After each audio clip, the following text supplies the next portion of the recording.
Jde to? Tak.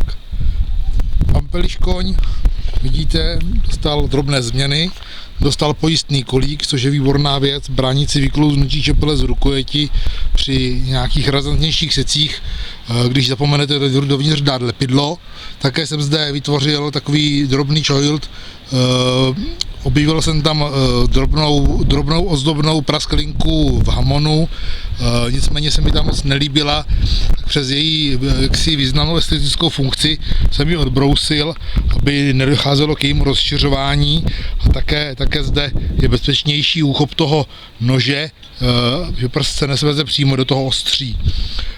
Také jsem už naostřil na přírodním kameni u Člumory. Říkal jsem si, že bychom mohli zkusit ještě malinko zvýšit tu výkonnost, takže si to ukážeme zde, jestli se to povedlo na magnolii.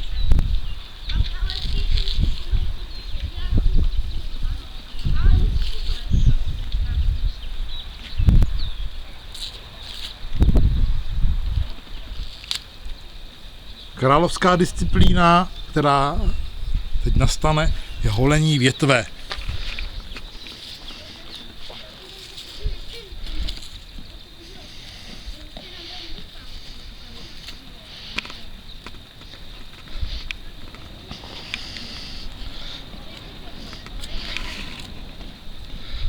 Tak, tady jste viděli opět Pampeliš koň Soft Killer v akci. Zkuste též se svým nožem. Děkuji.